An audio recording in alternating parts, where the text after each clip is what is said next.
With that, we can officially go ahead and get started. So I'll start by introducing myself. My name is Laura Collins.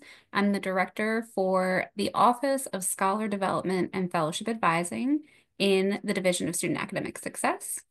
And I am joined by Mr. Brandon. Hi, everybody. So I know many of you know me in this space. I see a lot of our scholars. For those who don't know me, my name is Brandon Quiles. I'm the Assistant Director for Student Support Services, and I oversee our TRIO program, which supports low-income first-gen and first-generation students, as well as our success coaches. So if there are any first-year students here who are interacting with our success coaches, they report up to me. And we help with first-year transition. And we're excited, no matter where you might be within your kind of career experience, a first year up to seniors. We're really here today to have a discussion around the graduate school process. And ideally for today, we'll chat a little bit about tips, trips, and really just providing you with some awareness so that you are best prepared um, if deciding that graduate school or professional school is something that you wish to pursue. Yeah. Let me change the slide. All right.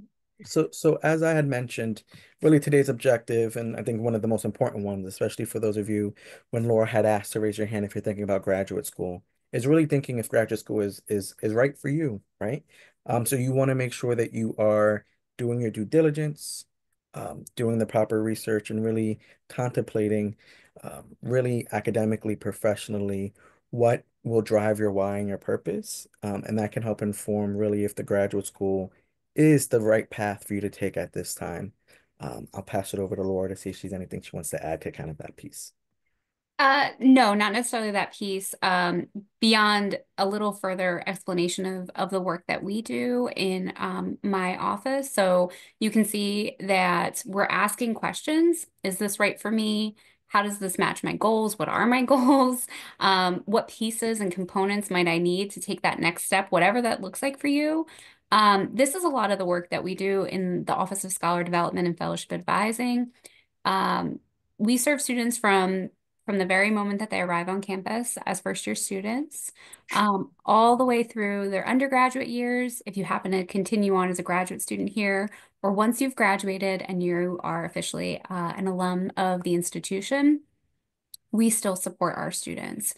Our office is scholar development. That's a big piece of what we do. It is getting to know you, your why, helping you explore all the questions that might go into making a decision like grad school, and then helping you sort of roadmap. What do I want to do? What steps do I need to take? What steps do I want to take to get to that goal? And development is an iterative process, if you've ever heard that term, meaning kind of like always in cycle. So, we'll map out a plan, and then the next day you might be like, you know what? My plan is looking a little different. Okay, let's remap, let's recalibrate, reflect. So that's what we do. And I think that that is reflected in some of these goals for our conversation today. Yeah. And really with TRIO, EOF, Honors College, the Success Coach office, all of us are partners with Laura's office and Miss Jordan's office, OSDFA, in terms of helping our students have that awareness and connecting them to that resource so that they can explore really those aspects around their scholar development. So with our objectives, thinking about long or short-term planning. Some of you may be first years, which is great. We'd be happy to have you because you're thinking early. And I always say knowledge is power during this process. The more you know and the more time you have to plan, the better off, right? You potentially can be. But we also know that, hey, some of you may be juniors, seniors, and you're just thinking that, you know what, graduate school is the path that you're wanting to pursue. So time may be a little bit more limited, but there are strategies and things that we want you to be thinking about in terms of your planning, just to see that this might be a viable option for you. And we'll talk a little bit about what that preparing to looks like in terms of documents and pieces and some other broader considerations. But before we get there, we're going to share a little bit about ourselves and our own stories and how we started at Rutgers Camden and made our way to, professionals who obtained graduate level degrees. So some things we have very much in common. So both me and Miss Laura, both were graduates from Rutgers Camden, many a moons ago, it feels like now. For sure. We were first generation college students. So many of you probably have an understanding of what that means, but it meant that we were the first ones in our families to go for and obtain a bachelor's degree. So our parents did not have bachelor's degrees. We both were born and raised in South Jersey, still South Jersey residents, and really, really involved on campus. We were student activists, participated in different organizations, were involved in civic opportunities within the city of Camden, and all of that really painted a picture for us around who we were, our scholar development, our scholar identities, and really informed our aspirations for pursuing further education outside of just a bachelor's degree. So we've been you in some way, right? We've been in your shoes thinking about, is this for me? Do I want to go to graduate school? If once that we've made that decision a yes, like how do I begin that process? Who do I turn to? What are the resources? What are the timelines and deadlines that I need to consider? So all of that, we've kind of been in your shoes before. So ideally with our presentation today, we're going to help kind of demystify and hopefully lower some of the anxieties maybe some of you are facing around this process. Yes. Before we advance slides, I also just want to like normalize. So Brandon and I have known each other a very long time. What I want to normalize is like plans change, and things evolve. And so we were talking about as we were preparing for this presentation, we both started off in different areas than where we ended up. We both had different aspirations long term than where we ended up. I often will joke with students, like, you don't really start college thinking, like, man, I really want to work in higher education because you don't know anything about it, particularly if you're first gen, like we were. And so, um, I don't know that students always feel, I think a lot of times students look to their faculty members, they look around at staff and they think, oh, they knew how they were going to get to this place. And very much we did not. And both of us had, alternative paths. Like a lot of our students, maybe some of you here in the room, I stayed at Rutgers. So I completed my undergraduate degree and then I stayed for a master's degree. Mr. Brandon got education elsewhere after he finished his bachelor's degree. So those are two different perspectives that I think that we can also offer to you. I told a crowd the other day in the multipurpose room, this year marks 20 years that I've spent on this campus. So both as a student and then as a professional. So I think that, we really want you to tap into the two of us as resources for you all. Correct. And as Laura mentioned, for me, it was thinking about program and fit. And what I knew I wanted to study at the graduate level wasn't at Rutgers Camden, right? So for me, I pursued my higher education degree. I'm at the master's level at a different institution, and then decided to pursue currently my PhD at a different institution from that, right? So thinking around that is knowing, again, thinking about the opportunities and options that are there for you and knowing again your why and that changes over time. Let's go ahead and go over to the next slide. Boom. So we have some data. We are a part of student academic success, and we want to make sure that we hit you with some concrete numbers and just information to kind of ground this work and really let you know what our students are saying they want here at Rutgers Camden. So this information was pulled from the CSI report, which many of you may remember taking when you first transitioned to Rutgers University. This was a part of your kind of orientation pathway when you first enrolled. So some of you may have taken this and remember this, and this is data that was pulled from there.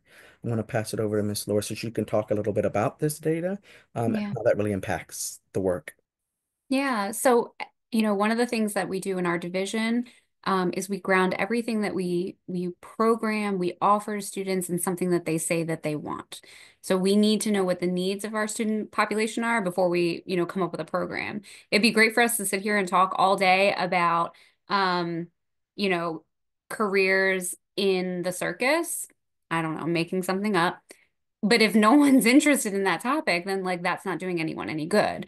So instead, we look to data to influence like how we come up with the things that we think are important for you all to know about and that hopefully you want to engage in conversation around. And so, as Mr. Brandon said, according to the data that you all have provided to us at some point in time, that college student inventory, nearly half of our incoming students at the time when they're starting school say that they want to pursue a graduate or professional degree. So they want to continue their education beyond Rutgers Camden. But knowing that 54% of our student body is the first in their family to go to college, there aren't many models for these students to know what those steps and that trajectory should look like. And so just as there weren't for Mr. Brandon and I. And so we think it's really important to provide programming around these topics so that our students have the roadmaps that they'll need and the resources, not only us, but also, steps that we took or that we would advise students to take today to help them better prepare. Our students also, more than half our students are receiving a Pell Grant, the federal funding, and almost all of our students, over 90% of our students receive some sort of financial aid. So it's not at all surprising that half report, and that's just who they report, that they need help with thinking about funding. And so to that end, some of the work that I do, and you'll hear a little bit about that, is helping students find funded opportunities, things that will pay you or pay for the experience that you want to try out. Tomorrow, Mr. Christian from Trio is doing a whole session on funding your education. And so that's another really important event for you to consider so that with, eyes wide open what the expectations are as you plan for graduate school. Another piece of this too is that, our students are thinking about graduate education, their undergraduate education, but they're doing so with a very clear focus on jobs, right? I think that's why a lot of folks are here in the first place is like, I want to have this career or I aspire to be in a better financial situation than I find myself in it, 18 to 20 years old, understood. And so with our students saying that they want to think about careers and how they're, progressing toward that, we want to be mindful that like not every job is going to require you to go and get a master's or, advanced degree of some kind. Um, yes, Bianca, we will definitely share the link for tomorrow's meeting. But so as you're making those decisions about grad school, sometimes our students, and this was maybe my experience a little bit. We kind of have blinders on. The school thing's working out okay. I'm just going to keep going. I'm going to go to grad school next, or it feels like that's what's expected of me. But if we're thinking about what is it that we ultimately want as our outcome, and we work backward from there, we determine if grad school is the next best fit for you. And then Mr. Brandon has some national kind of larger data that he was going to speak to. So I just wanted to share this, especially since I know this we do have some first years in the space. And one of the things that I always try to champion for our first year students or second year students is I want you to get to graduate school, but I also want you to finish this bachelor's degree. And a fun fact that I think is an important national statistic is that those individuals who already know and already thinking and planning, right, around pursuing graduate level education or professional education, so medical degrees, law school, they are substantially more likely to persist and finish at the bachelor level. If you are someone who knows that they want to pursue a graduate degree or a doctoral degree, and you make sure that you are kind of committing to that journey, that aspiration is a huge motivating factor that will also help you in your persistence to completing your bachelor degree as well. So for my first gen students who may be feeling the imposter syndrome sometimes or worried if they're going to make it to the finish line, know that if you're in these meetings right now and you're already thinking about graduate school, right, or professional school, that keep that going, right? Don't lose sight of that. Make sure you're using the resources for that, and I can very much propel you to ensuring that that becomes a reality for you. Let me go ahead and take us to the next slide. Yeah. So the graphic that you all see here, this is something that Jordan in OSDFA, some of you know her, prepared, and it's something that we can share with this group as a handout if anybody's interested. It's kind of like a fun little roadmap that you can follow along with as you think about, is grad school right for you? Um, One of the things we always really want to stress to students who are thinking about grad school is how different it is from undergrad. Again, particularly if you are the first in your family to be going through this experience, you may not realize that when it comes time to planning for graduate school, it's a really different situation. So unlike with undergrad, where you might just choose, most undergrad schools, institutions are going to have the same basic majors, right? So if you want to study biology or psychology or nursing in general, you can apply to a lot of different schools and you'll be okay. You don't have to know anybody there. You don't have to know the faculty. All of those things change when you're applying to a graduate program. You're trying to find the right fit for you. You're trying to identify a program that makes sense with what you want to do, and not just a program. Like, so say if you want to go into social work, but you want to work with, kids specifically. While all social work programs might have some element of that training, some might specialize in that, and they might give you a special set of courses or a faculty expert or a research center on their campus, which has the thing you want to do, and you can really sink your teeth in. But you might end up, choosing a program if you don't know that, and then get there and realize like this isn't exactly what I thought it was going to be. So it's really important that you think about, the fit for you. And we'll get into that a little bit more as we go forward. I think also it's really important to think about kind of again like outcomes based and work backward. What is the why for going to graduate school? We want to kind of intercept people who are kind of like, well, that's just what you do, right? Like we graduated high school, we go to college, now we just keep going, right? It's a pretty costly, next investment, particularly if you do end up at a program and you're like, not what I thought it was going to be. So I talk to a lot of students here who are interested in psychology. I was a psychology major. I got my master's degree in psychology here. Our program here at Rutgers Camden is a research-based program. If you are intending to train to be a psychologist who works, in a clinical or therapeutic setting, this may not be the right program for you. And I would hate for someone to find that out after they've already invested time and money into it. The other thing is I mentioned earlier that not every job is going to require it. So you really want to be thoughtful about where do you want to end up and then kind of make sure that, you're taking the right steps. There's a lot of considerations for what types of programs are available. And there's this center at George Washington University, and they look at education and workforce, and they publish a lot of different studies that look at it. And in general, all of you that are here right now are doing great because if you finish your bachelor's degree, you are more likely to earn money, more money, during your career than if you just had a high school diploma. We know that, right? So, like, your return on your investment is really good. In fact, they say it's a median of $2.8 million over your lifetime, which is 75% more than if you just had a bachelor's degree. So, go ahead. Everybody has to graduate. Um, Master's degree earners have an uptick. They make about $3.2 million over their lifetime. I'm sure at no point in time will it ever feel like I have a master's degree. I don't think I'm ever going to feel like a millionaire, but it's okay. Um, Doctoral degree earners. So soon to be Dr. Keelis is going to earn about $4 million over his lifetime. And so it keeps going up, right? Future doctors in the room, Samaya, $4.7 million over the course of your lifetime. All good things. However, there's a caveat. About a quarter of workers who have a bachelor's degree, so all of you who are about to finish these degrees, will earn more than about half of the people who have master's or doctoral degrees. Because sometimes those career goals and the education that you've received aren't well matched.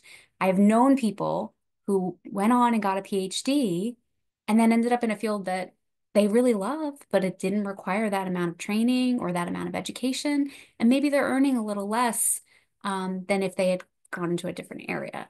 And so it's really about kind of thinking through all those steps. And that's why we're here today. Anything you want to add, Mr. Brandon? I'd be curious for some of you to either, if you want to shout on out or put into the chat, some of the areas that you're thinking about for graduate school. So some of you I know mentioned that you were definitely considering it. Some of you said that you're thinking about it. We'd be curious to know what some of those different areas might be in terms of graduate school, kind of like majors or disciplines. So medical school, health psychology research, PhD, okay, biology or teaching. So some wonderful ones right there. Yeah. But Um, Me, I'm looking at two because I do want my PhD, but I also want to go get my master's. So, um, for master's, I'm looking into higher education and then PhD, clinical for psych. I want to be a therapist that prescribes medicine.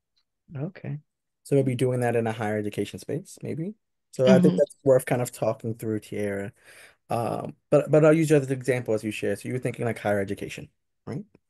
So with a Yeah. lot of points that Laura just mentioned around looking at the school, seeing the fit, connecting it with career, seeing how far you might need to go in terms of education. If I use me as like an example, since you shared higher ed, for me, right, I graduated at Rutgers Camden. Rutgers Camden in and of itself didn't have a higher education degree.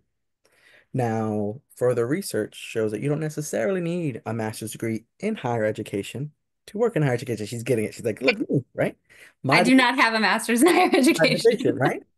So if you're thinking, hey, I might want to work in higher education, making sure, and this is why you connect with us for us and Career Center, we're going to talk about some of the other campus resources that can help you with some of this, is having the understanding of, all right, if I want to work in a higher education space, what are the kind of parameters in terms of education attainment do I need? And I will say for higher education, you will need at some point a master's degree. You Yeah. can get some jobs at bachelor's, but I would advise and counsel getting that master's level is going to be most appropriate and working in a higher education space.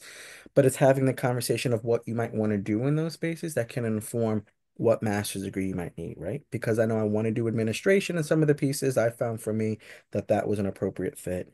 But there's individuals who work in higher education who have a myriad of graduate level degrees. Let me, Tiara, how brave are you if I ask you a question, put you on the spot? You okay with that? She's got it. Yeah. All right, wonderful. Okay, because I want you to kind of represent the population here. I would say, on the whole, most people don't know this, but do you know that you can go direct from your undergrad right to a PhD program? Right to yeah, actually, because I took careers in psychology. Good. So last year, this is where I was like, figuring out exactly what area I wanted to go into. So they were talking about PhDs, and also PsyDs. So Good. we were looking at like the different types of degrees you could get, but also different programs when it comes to funding. Because Yeah. I think she said PsyDs are like um they're a little bit more trickier, and then on the PhD end it's funding out there for you, but you have to be like very committed to those programs that you go into. Yeah. So you got a great understanding. You brought in some layers to it. So I'm glad that you know about the two different degrees that are available at the doctoral level for your field. So folks out there, consider that there might be other degrees and have different goals, right? So a PhD primarily is like a research degree. And then in Sierra's case, she could get a clinical PhD and have that applied piece of it. But it's still research heavy. Whereas a PsyD is fully applied. It is meant to be a practitioner's degree. You're not expected to do research. The funding piece that you mentioned as well, a clinical practitioner's degree in many cases is not funded or is not as well funded. They might have some options. But a PhD often is more competitive to get into. And it's not because of like scholarship reasons, right? It's like not in terms of like you have to be smarter, like you could be just as smart and just as qualified for both types of programs because the PsyD or other types of degrees are, and this is true at the master's level too. Oftentimes master's degrees have very little funding attached to them. So the spaces are available, you can apply, and as long as you meet the academic credentials, you could get in. The funding piece, especially at that PhD level, they are funded. So therefore, there's only so much money to go around. They limit the number of spots. So a clinical PhD, for instance, is one of the most competitive fields to go into. There might only be one or two spaces at that program each year. And so that's when you have to apply to like 30 different grad programs so that hopefully you can get into one of them. But kind of to come back to the question I had posed to you, a lot of times students think that they must get a master's degree before it's like sequential, right? Like I have to do this, before that. Graduate school is graduate school. And so once you're ready to apply to graduate school, you may not have the qualifications right out for undergrad, which is why if you're early first, second year, even third years, we can talk to you about ways to build that profile, get some experiences that are going to get their attention. If you're thinking a PhD, you have to have research under your belt. You have to maybe have gone and done a national presentation or maybe be a part of a publication or more than one. So those are some of the things that we can kind of help you consider. But a lot of times students didn't realize that they don't have to kind of take that intermediate step. If you know ultimately you want to get a doctoral degree, you can go for it right away. And in your case, Tiara, if you want to work in a higher ed setting as, like, say you want to run the student wellness center someday at your, future job, there's ways for you to get that experience while you're a student. You could be a TA or an intern in the Student Wellness Center while you're getting your PhD or your PsyD. And that'll be your funding and it's giving you that experience so that you can get to your end goal quicker. So I went Yeah. on a tangent here, but hopefully that was helpful. Um, so yeah, I wanted to say that initially when I came into records, I wanted to go just pursue, get my bachelor's, then go straight into a PhD.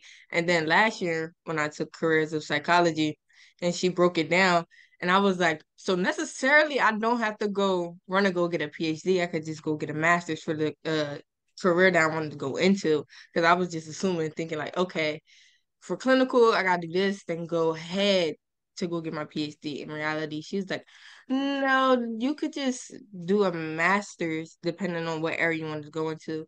And then I want to because both of them go hand in hand Mhm. with my psych and education because I double major. So a master's is a better suit for me. That's what we was talking about because the career center came in for that class and we were doing the strong inventory and giving us a list of things and jobs that we were good for. So I see somebody said speech language, yeah, half halfiology. That was on mine. It was very high up on mine. So yeah. I'll say look into masters because I was also looking into that and they got pretty good programs around. So yeah. So I wanted to Definitely. say thank you for allowing us to kind of use you as like a little guinea pig example for the group. And with everyone else, just like kind of hearing that example, you saw some of the coaching that Laura was kind of explaining to Tierra, and we'll get into this a little bit further, but this is how you can leverage us as like resources, right? This is how OSDFA, Trio, Career Center, when you come in and you want to chat about even EOF and some of those other kind of coaches and advising staff. This is how we will approach you with some of these questions around these topics to help you kind of think through and inform you about the possibilities, right? We won't say this is what you should do, but we want to make sure that you know what opportunities are available and help you kind of talk through and goal set for yourself. So I want to transition to really finding your fit. And Miss Laura mentioned this a little bit in the previous slide. And here are three really important questions that we want all of you to think about when you are kind of going through this graduate school application pipeline and thinking about, does the school offer the program that you specifically want? So I know I mentioned a little bit previously that I know I wanted to get a degree in higher education, specifically around administration, was really a goal that I wanted. And as much as I love Rutgers Camden, Rutgers Camden did not have that degree here, right? So I had to look at other options. There were options that had different time lengths to get your master's degree. There was a school that I applied to that was 2 years, right? And it would have been fully funded. There was other schools that were 1 year programs, right? There were programs that were focused more on research, where others were focused more on practitioner experiences. There are programs that have specific faculty members, right, who specialize in specific areas where others may not have specializations that you are as passionate about. So we want to make sure that you are doing your research around the type of schools that you are looking to attend. I don't know if anyone here is interested in law school. I say this often to my law students. Are you interested in going to a school where it's a large law class, right? Where it's an incoming law class of 400, 500 students, and you're going to be in more lecture style classes? Or do you prefer a smaller, intimate law school, right? And there's some law schools that they bring in only 100 students every year, right, in their incoming class, and it's a much more intimate setting. So it's looking at the programs, what's being offered, the faculty that are there. There are a lot of pieces around finding the school and finding the right program that fits really your needs and your why.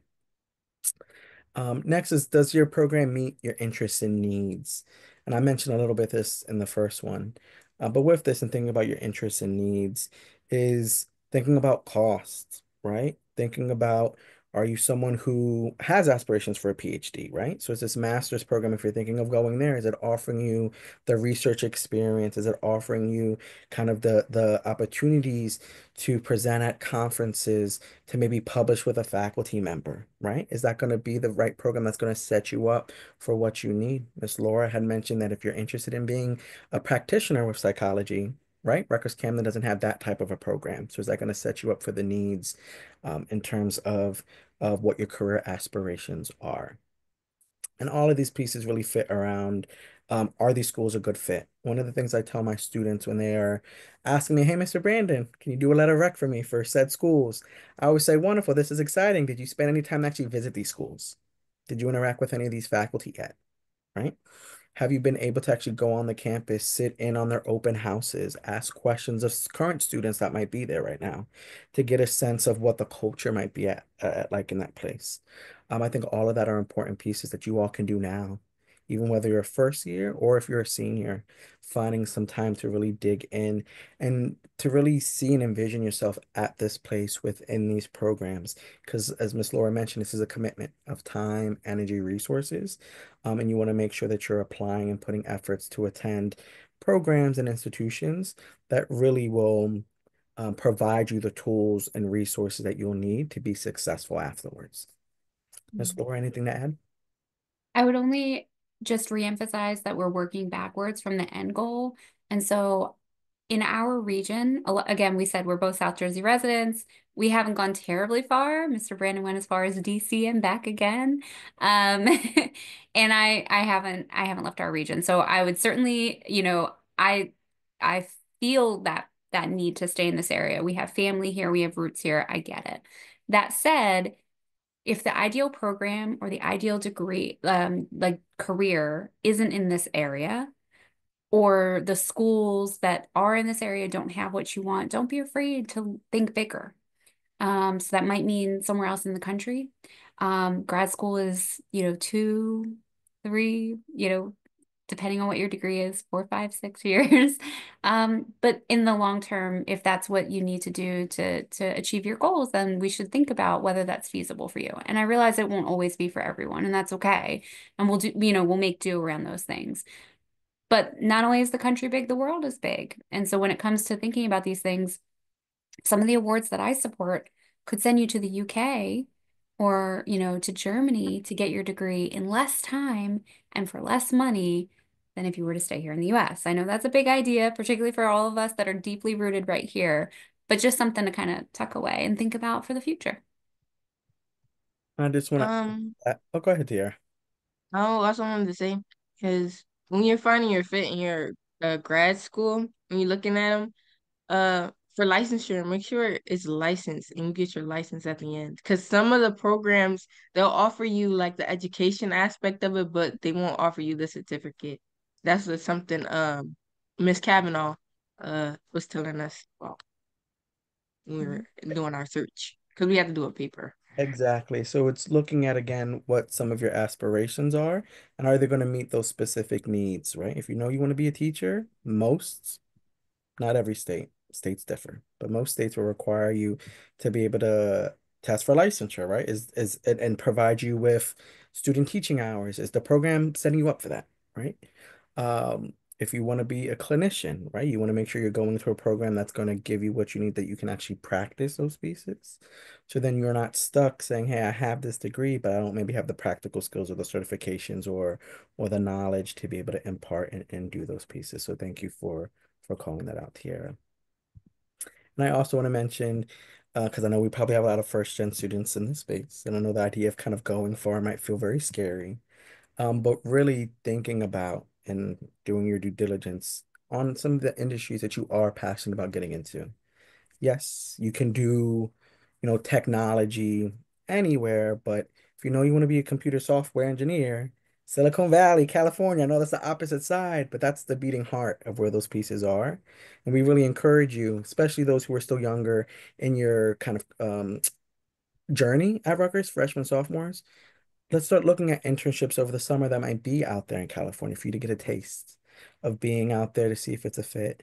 We offer wonderful opportunities for students to do advocacy work in DC. I have one of our trio scholars who just got accepted down there, right? And she's interested in like policy and helping at like the federal level. Well, you can do some of that work here, but really to be able to learn and to practice those pieces in the area where it happens in DC will require some of that courage to consider, visiting those schools, looking at those programs, and taking that leap of faith and trying to pursue your graduate degrees in those spaces, right? To try it out and really see.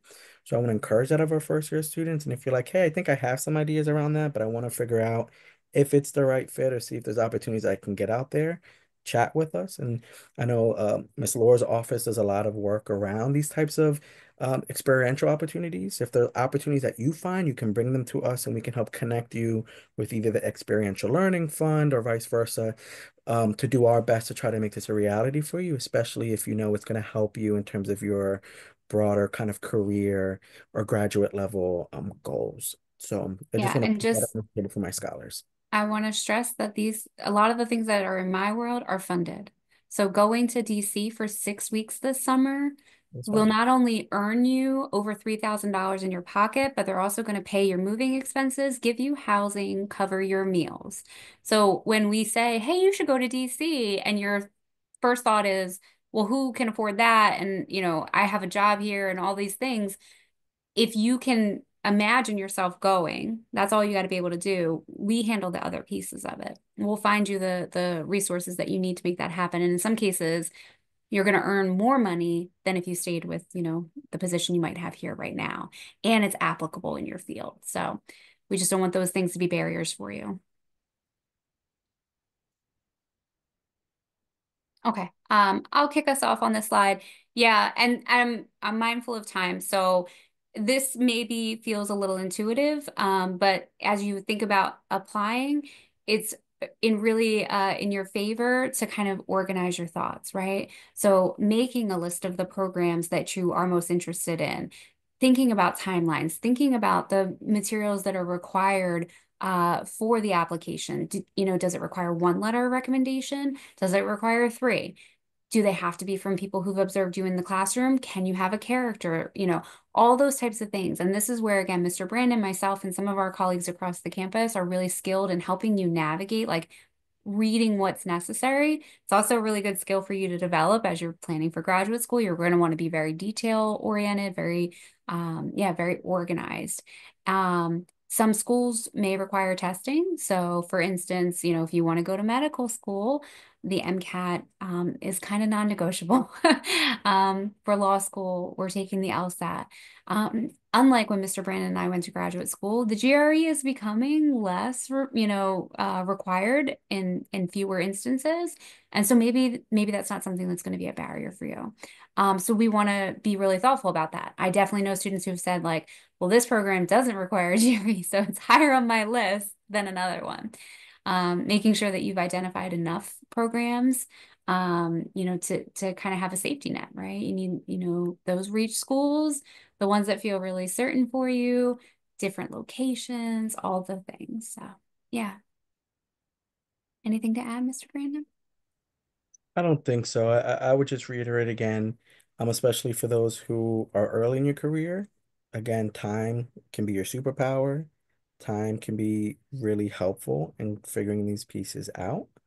For those of you who may have a shorter amount of time, it's imperative that you start getting organized, as Miss Laura said, kind of starting at the end goal and then going back and really planning out a timeline to prepare for applying, getting those applications in, doing those research in terms of the programs you're interested in, doing informational interviews, interacting with faculty, getting letters of rec, like really planning that out. Um, we would love to say that this is an easy process, but takes effort and diligence and planning for you to have the most successful outcome possible, right? So just making sure that again, you're communicating early, you're reaching out to your resources, and you are kind of aware of the time commitment that's going to take in the organization that will be required of you, and we're here to support you do that. So to that end, we created this graphic. You can find tons of them on, online. This is one that we developed that just helps you kind of think about, you know, the whole roadmap as you're preparing for graduate school. So these are some suggestions that we have. But again, whatever makes sense for you to get kind of organize your thoughts and craft a plan. And you don't have to go it alone. You have a team of people who are, excited to help you. So. And I've put some stuff into the chat, but I'm gonna make sure I have all of these kind of downloaded. I'm gonna make sure I add them to the chat, and I'll also make sure when we send a just a follow-up email, that we include those in there as well. So you'll have the different graphs that we shared, the checklist, the roadmap, as well as some of the other documents that I've shared that are really more reflexive in nature for you to start thinking about graduate school, your why. I'm also a big proponent of thinking who your support team is, right? Through this process, and then thinking about who is my support team going to be, once I get into graduate school. So things for you all to kind of be able to use as kind of You follow said what? homework once this is completed. What we playing phone? Hi, Bree. So I know we've mentioned a little bit that we're here. We're here as a resource, right? And I just wanted to quickly go over really how we help students through this process. Um, Laura, if you want to go first for OSDFA. Yeah, for sure. So, in fact, looking at the list of services that TRIO and the Student Success Coach Office offer, there's quite a bit of overlap. What we do, so again, scholar development, that's a big part of the name of our game. We're helping you kind of think about the goals that you have, including if you're like, I don't really know, right? I'm just, my parents said I had to go to college, or that seemed like the next thing to do. We get it. Everybody comes from different backgrounds. Some are very laser focused on a certain outcome, and some are kind of that's evolving for them. We want to think about, your why you're here, what you want, and why you want that long term is a lot of questions, but there's no right or wrong answers. And then we try to connect you with funded, I always want to explore that, but high impact practices. So summer programs, short-term experiences. So a lot of times, I mean, hopefully some of you are getting our emails.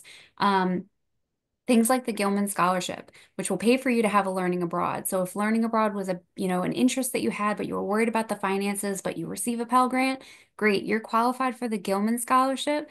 And our students do really well. About 20% of our students every application cycle are getting that award, which is great. And then, and in some cases, they're making money. Then they get to have that experience. They come back with a whole different perspective on the world. And that's something that they can use on their applications or as talking points in their interviews, writing about it in your personal statement, all those things. We want you to have the opportunity to go try things out. Hopefully, they're all, again, paid for experiences in a safe environment, right? So, like Mr. Brandon said, you think you want to do this work, but maybe we don't know. So let's have an experience and try it out. You say you want to go into global finance and you want to work for those big companies, and then you've never been anywhere else. Let's go try that and make sure that that's a good fit for you. You want to go into healthcare, but you've never been in that kind of setting. Let's try a summer program that's going to give you that opportunity. So that's a lot of what we do is give you the chance to try things. Again, removing barriers with the funding piece. We walk you through every application from the very beginning all the way through the end. We celebrate the fact that you even showed up to try. That's a big part of our work. And in a moment, you'll see some of the outcomes that we can guarantee, even if we can't always guarantee a win. So, Mr. A- Brandon? And then quickly just add for our trio and uh, coaches, and if anyone here is in EOF or Honors College, I will speak for them. And then ideally, we're all here to really support you into like coaching through these conversations. So if you're thinking about, I'm thinking about this type of career, I'm thinking about graduate school, we really are here to ask you those probing questions. Get to the why. What is it that you want to do? Why do you want to do it? What makes you passionate about that? What barriers do you think might be in your way? And a lot of that is to just, again, spread awareness. And then I think it's some of the biggest ways that we're ending up able to help you all as scholars to determine if graduate school is the right fit. So then we can get more into the nitty-gritty of what exactly you should be kind of doing to prepare. And some of that coaching, it turns into creating timelines for you to start getting engaged in different opportunities, right? So we want to make sure that if you are interested in Medical school, the earlier we know that, the earlier we can create timelines for you to do the things that are going to be required for you to be able to be a successful applicant through that journey. One of the things that Mr. and Christian and I can do, if our time permits, is look at resumes, give some feedback. We also always suggest all of our scholars, and my trio students know this. I always reward students who make the effort to go and attend Career Center events, making sure that they're interacting with them to get their documents reviewed. We do that as well, but Career Center, I always say, is kind of that first stop in terms of getting some feedback and really if you're thinking about formatting resumes or personal statements, they can support in that. Sometimes students will come to us in trio and ask around personal statements. Sometimes it's just, why are you interested in this opportunity? And they have the ideas in their head and they're not always, they need some support, right? And how to flesh that out. And we're able to kind of coach them through that piece. And sometimes that's a great opportunity where we then make sure that we do the proper referral and we connect you with Laura's office and OSDFA to either connect with her or Miss Jordan as well, to really help students think about how they are telling their story. I'm a big proponent of storytelling and authenticity when we are thinking about our why and really advocating for why we would be a good fit in a program or for a scholarship or what have you. And OSDFA is a great resource to help students really connect kind of their passions, their interests, their why to meeting whatever the mission, value, or kind of overall goal that an institution or a specific, award may be looking for in applicants. And then lastly, one of the things that we help often with are letters of recommendation. So most graduate programs are going to require faculty and academic letters of recommendation. So we want to make sure that you're looking at what specifically your programs are asking for, but often they do allow for a letter of recommendation to come from an advisor, a counselor, someone who knows the applicant really well. And many of you within our coaching, specifically in our TRIO programs or EOF programs, you've been in these programs for 2, 3, 4 years, and we've gotten to see you grow over time, and we're able to kind of speak to that piece in some of these different applications. So those are ways that we support at our specific office. But there's so many other resources on campus that we want to make sure you get connected to. I lost everyone's faces. There we go. So Laura's going to chat a little bit about some of the skills that she can guarantee that you ideally are gaining when you're going through this application process. Yeah. So, with a lot of the things we help our students apply for. And again, the conversations are bigger than just a particular award. So please don't get the impression that in order to come talk to Jordan or I, you have to be working on an application or have something in mind. We're happy to just hear your story, to think about your goals with you. And if it makes sense for us to say, like, would you be interested in trying this? We'll do that. And it's really just, are you interested? Here's an opportunity that you might want to sit with for a moment and think about. There's no pressure and there's no expectation on our part. So I just want to be clear about that. But beyond that, when our students are sort of like, okay, these are the things I want to try for, some of these processes can be pretty competitive. And so like, we can't always say like, yeah, you're going to definitely be the next Truman Scholar at Rutgers Camden. Like we would love to be able to say that, but we don't have any control over the process once you've hit submit on something. But what we can kind of promise our students is that you're going to walk away having developed a lot of these very practical skills that will be applicable to you no matter what the next step is. So again, if you're thinking about grad school, you'll be able to, put these skills to use. You'll be able to highlight them in your applications. I've had a lot of students over the years who have applied for things. No one has ever said to me that was a waste of my time. I can't believe you suggested I do this. I have students who, before they even hit submit, they're like, this has been so valuable. Who after they found out they didn't get the award, they're like, that's okay. I'm gonna do it again. I'm gonna do it even better, right? And because they're strengthening all of these different things that you see on the screen for you. And I came across this graphic that kind of talks about the difference between like classroom type learning versus experiential learning, right? Like getting out there and trying things. And I like the center, the overlap, right? It shapes the identities that you have and how you view the world, how you engage with the world. And it is a continuous process of development. And I think that that overlap is really where OSDFA exists, and probably where a lot of us do, is that we're really just trying to help you, think about your why, think about your next step, know that it's okay to change your mind, to be reflective, so on. So, yeah, that's my piece. I also just want to add to this piece and why this piece is so important. I'm going to highlight and really pin this towards first year, second year you're in this space. These are skills that are going to be valuable to you beyond just applying for graduate school.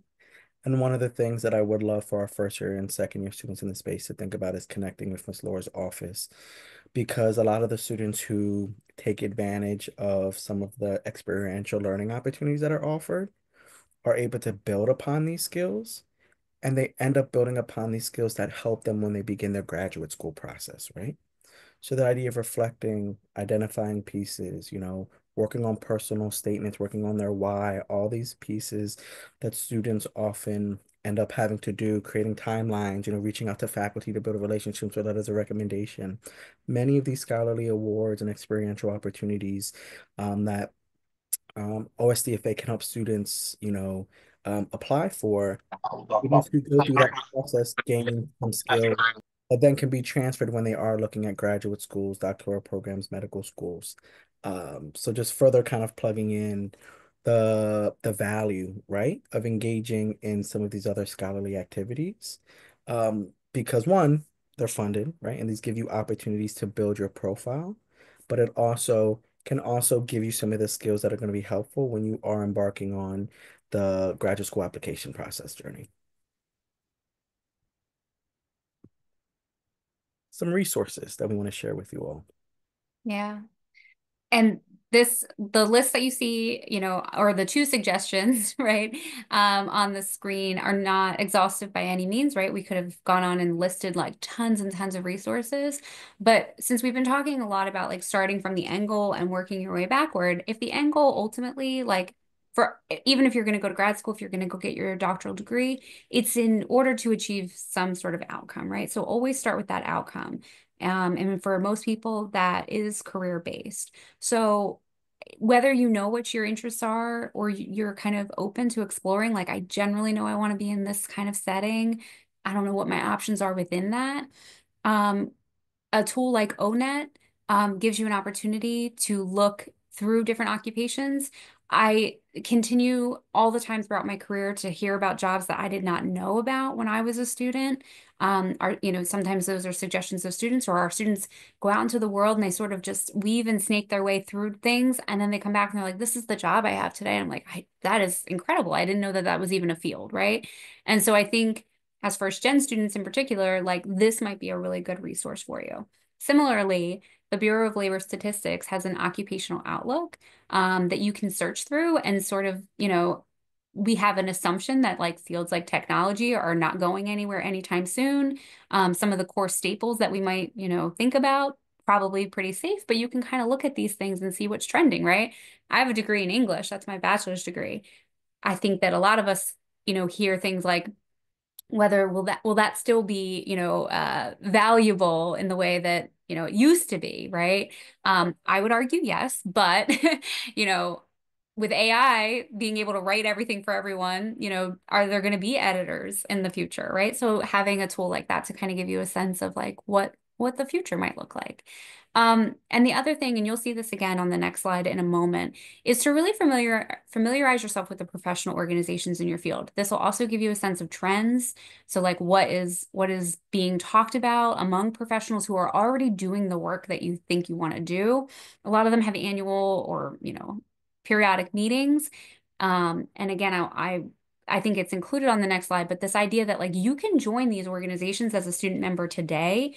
Often they are free for students or very low cost. It might be like a, $15 to $45 fee to join as a student member. And if that is prohibitive to you, let Mr. Brandon and I know. We will work through that so that it is not. But there are a ton of resources like the ones that we shared. Princeton Review, US News and World Report, they have places where you can go and look at different grad programs. So you don't have to search each and every single one. You can kind of do a comparison right there on the screen. So tap into all these things. And like I said, AI is the thing, right? So like use that to your advantage. Kind of continuing on, these recommendations are things that we think are important. These are the things I tell every student that I talk to, right? So getting involved. I can't tell you how many times I've talked to students over the 20 years I've been on campus that they're like, well, I'm in this and this and this and this and this. And I'm like, that's cool. But how many of those things are things you really care about? How many of them are you able to give a significant amount of your time to because it's like a passion of yours? A lot of our students, from high school, they've gotten the message of like, have a really full resume, which is, I understand where that comes from, but it's not all that valuable if you are like running around like a ping pong ball on campus and you're not able to really dig in and meaningfully like receive and contribute to that group. So be intentional about the ways you spend your time, including if it's not on campus. That's another thing that commonly students think, oh, I'm a college student now. Everything has to be on this campus. I used to volunteer with the Rotaract Club in my community, or I used to volunteer with my church community or whatever. And now I don't have time for those things because I'm doing all this. Absolutely not. Sustained activities that are important to you are so much more valuable to your long-term development and growth than doing something just because you think you're supposed to. Don't do things because you think you're supposed to. Do it because you really want to. It's okay to try it because you're curious, and if it's not the right fit, leave it behind. Don't do something just because, you feel that that's what you should do. This kind of all ties into, building those connections. Mr. Brandon mentioned earlier, don't hesitate to build connections outside of here. If you want to go to Penn for grad school, then like drive across the bridge and go hang out on Penn's campus and start talking to people, talk to students, get connected. I tell you all the time, like students come here, they email me, they have questions. Doesn't matter if they're a Rutgers Camden student or not. Let's see if we can turn you into one, right? If anything. Don't limit yourself to these four walls in all of these ways.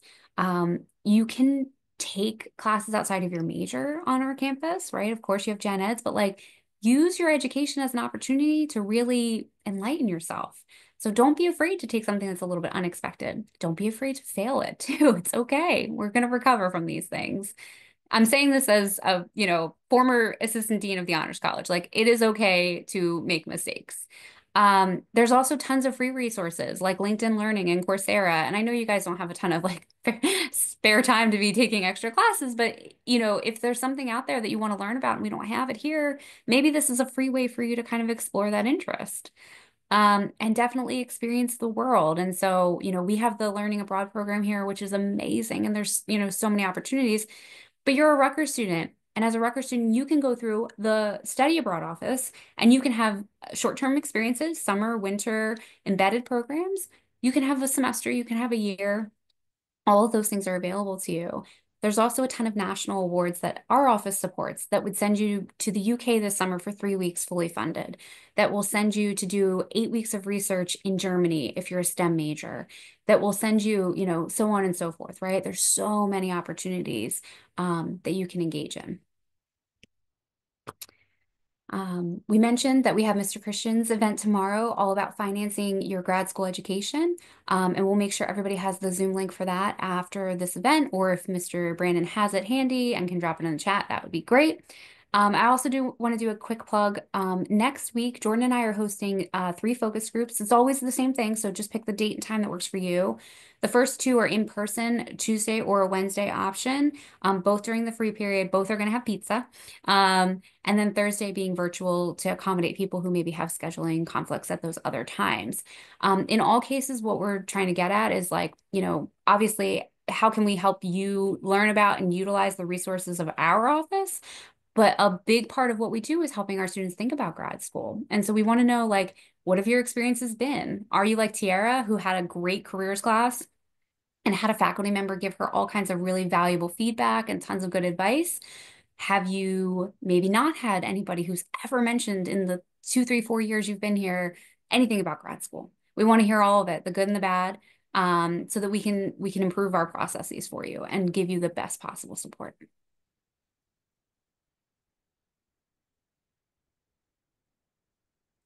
This is just a shameless plug for our office. These are some of the programs and event, awards that we support. So you can see, let's see, today is the 6th, right? So actually that's a mistake. That Udall scholarships due March 6th. But nonetheless, so we're already halfway through our calendar. It was a big rush these last couple weeks, but now we can start planning for the next cycles, right? So the Gilman application is still coming down the line. We're going to start talking to Fulbright. So if anybody is a rising senior or a senior, come talk to me about Fulbright. It's amazing. You can go spend a year abroad. It's amazing, fully funded. Um, there's so many different opportunities. And again, we're always looking forward. And then, we have these different programs that you can come in and learn about, about us and the work that we do. So that would be, yeah, shameless plug. Yes. So I'm going to add my email into the chat. Ms. Laura, if you could add yours in the chat as well, just for the students to have, I'll make sure that we reach out to you. But if you do have any other questions, I try to answer everyone who was sending me private direct messages kind of as we went on and share a ton of those resources in there. But I'm going to put my email in, and I'll make sure Miss Laura puts hers in there as well in case people do have to step on out. And here are our social media. So again, stay connected with OSDFA. They are, I'll say this, the best resource when it comes to helping you all of our scholars really think through their why and hoping to kind of coach and support students as they embark on graduate school and some of these scholarly activities. So if you have not had an opportunity at all yet to connect with OSDFA, I really, really, really welcome you to take advantage of this resource. Down here is the interest form. You can fill that out and schedule an appointment just to start a conversation, right?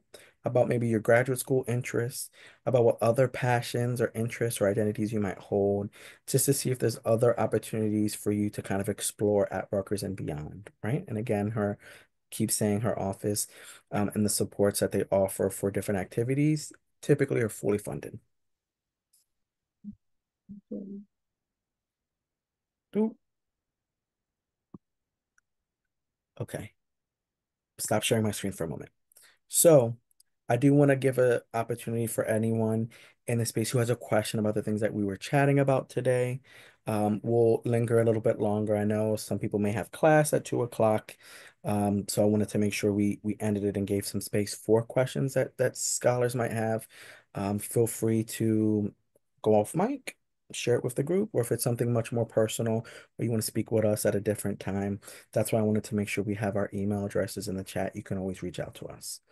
I will also again share that we will make sure that we share slides, some of the links. I know I put some of the graphs in here, but I was having an issue disconnecting since I was sharing my screen and getting to it, so I didn't want it to disconnect again. So I'll make sure all of the different graphics from the timeline to upcoming events, Zoom links for tomorrow's workshop, all of that will be included in a follow-up email that I will share with everyone later today.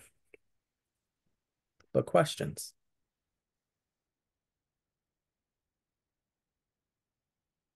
For everyone's comfort, I'm going to go ahead and stop the recording at this stage.